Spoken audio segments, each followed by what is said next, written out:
Welcome back to Golf Simulator videos. Today we're back with the PRGR, Portable Golf Launch Monitor, also known as the PRGR Black. Okay, so if you've been a subscriber to the channel for a while, you'll know that we actually covered this product and gave a quick review a long time ago. Well, I've had a lot of people reach out asking about it, and they actually are now saying, well, can you do an updated review? You have all kinds of technology. And you know what? I think it's a perfect example. I have tons of people that are looking for just an affordable launch monitor. This is probably one of the lowest priced launch monitors that gives really good data on the marketplace. And you know what's great is I have one of my partners that offers a tremendous deal on it.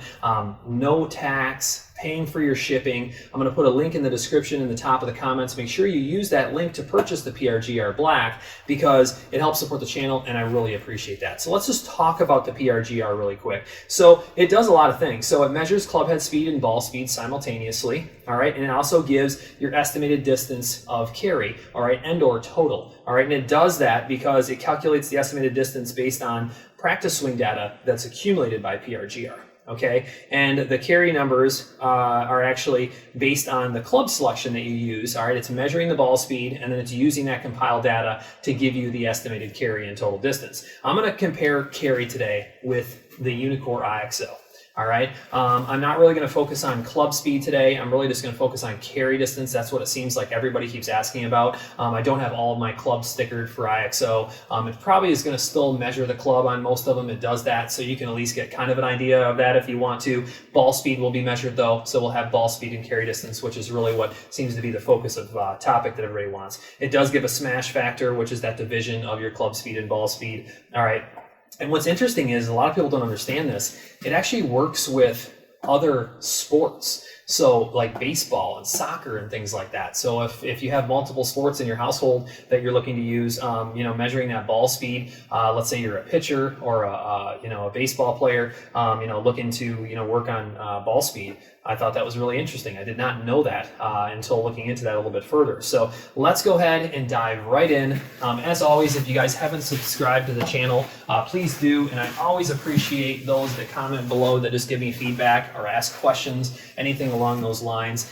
So you have to select, like I said, the club that you're hitting. So we have pitching wedge selected. You don't need to select the different clubs inside of IXO. And for those of you that aren't familiar, this is a stereo camera overhead system that uses infrared as well. Does not require marked balls. If for some reason you're interested in that system, feel free to let me know as well. I have partners for everything. So let's just go ahead and just hit a few pitching wedges so we can see what numbers we're getting on each of the devices. Well, that'll be interesting because I hit that a little thin. So 124 and 127. All right. So first one's off. And let's look at ball speed. 97.6 versus 96. Let's see if I can hit this one a little better. There we go.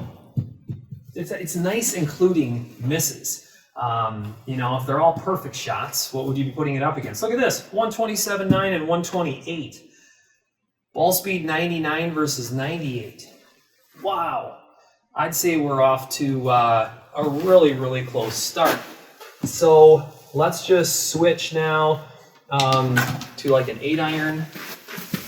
And then you go down here and you just go enter. It starts flashing. And then you can go up and select 8-iron. All right. Man, those numbers are really close. I don't know if it gets closer than that. And for this type of price, I mean, I would expect there's going to be some misses in there. All right, a little off to the right on that. That was an 8-iron, 149 and 148. Ball speed, 110 versus 108. Wow. Now, club speed would have been measured. I have stickers on this club, 84 and 81. So pretty close. Pretty close. Let's hit another 8-iron.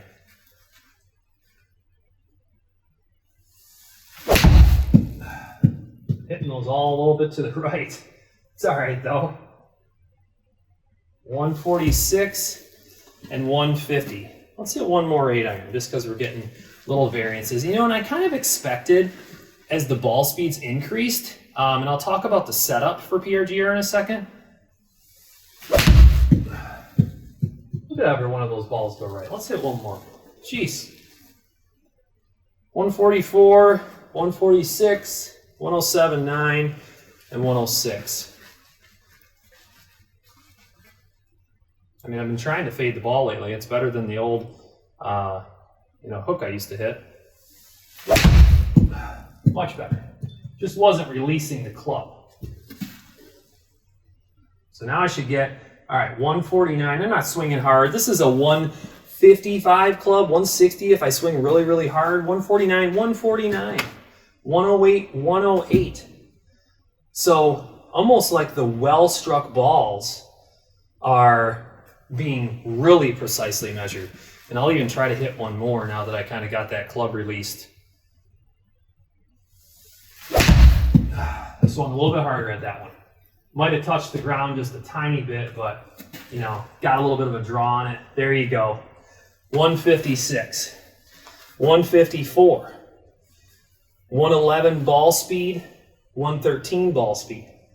I mean, I'll tell you what, these numbers are very close. If you're someone, and let's talk about setup really quick. PRGR, about 4.5 feet behind the ball is where they're telling you to put it.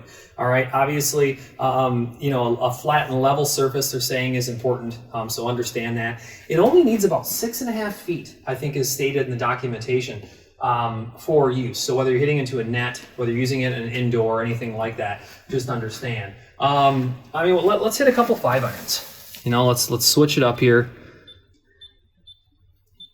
I'm not going to go crazy with everything. And I think the person that's doing this, I think you're probably working on irons and everything the most. I doubt you're going to be just smashing drivers into a net unless it's, you're trying to work on like ball speed or something like that. But, you wouldn't really know your flight and what's going on if you're working on that. So I would assume that, the purpose I would find in a device like this, it's giving me good carry distances. I could go out and I could work on clean shots and I could gap my irons, in my backyard into a net.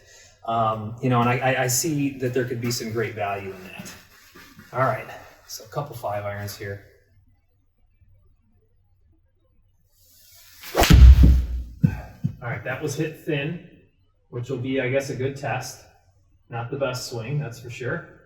186, 189, 123 ball speed versus 125. Look at this thing. You're talking one of the lowest price portable golf launch monitors in the market. The PRGR Black not only has that low price, it's tiny, battery operated. I'll tell you what, impressive little device.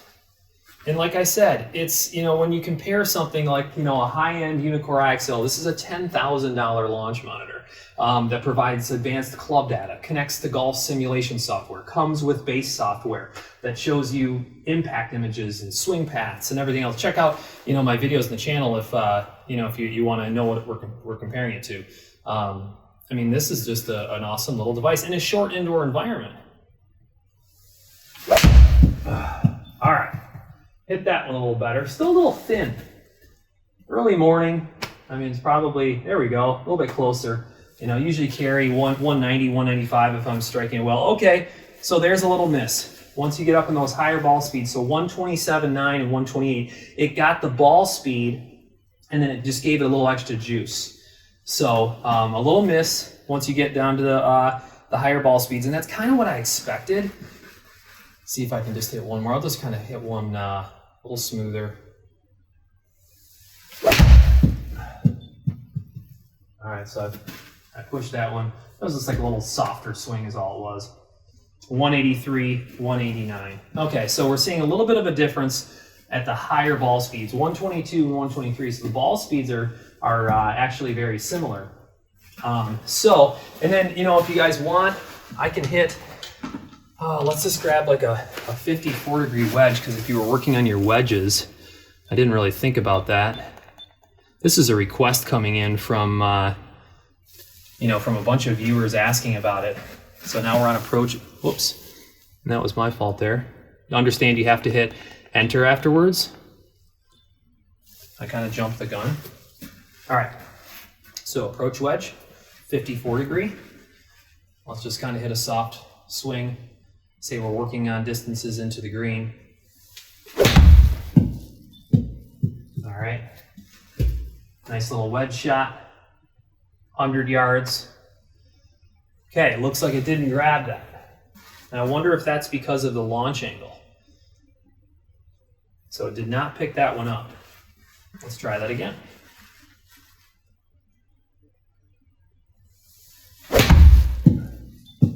Got it that time. 103, 102.8. So ball could have gotten a little bit too tight to the launch monitor. You know, that's something you probably should understand, that it really wants, like it specifies 4.5 feet. You know, that's something you should understand. You know, keep that right at the 4.5 feet, because if you're pushing that too much, shortening that distance up, you're hitting a high launching ball, it probably isn't getting the full read like it should. Because I think it read club head speed and it didn't read ball speed. So it missed the ball. It saw the club, ball probably launched up, you know, so 84 ball speed, 85.7. I'd love to hear what you guys have to say in the comments about the PRGR Black. I'd have to say that in a short indoor environment like this, like let's say someone had a small room in their house, they could set up a net, just a little basic hitting mat, and they could dial in their irons. I mean, they could understand their distances, especially someone that's entering the golf space. You know, if you haven't been playing golf for a while and then you start striking that ball better and better, you'll finally understand the distances, you know, to reach a green. And that's why I said I really feel like this is like wedges and irons for someone. You know, they're working on their distances. They're trying to hit approach shots and understand, you know, how far to carry, you know, a 9-iron, an 8-iron, or whatever it may be. So definitely let me know what you guys think in the comments. I'm really glad we revisited the PRGR Black.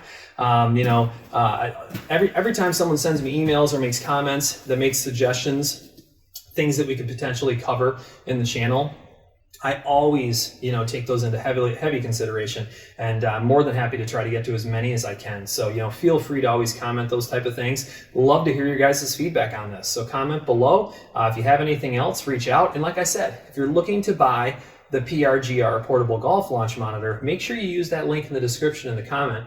My partner is fantastic. Like I said, you're going to get the lowest price. You're not going to have to pay shipping or tax, and it helps support the channel, and I appreciate that. Like I said, make sure you hit that subscribe button, like button, and we'll talk to you guys soon.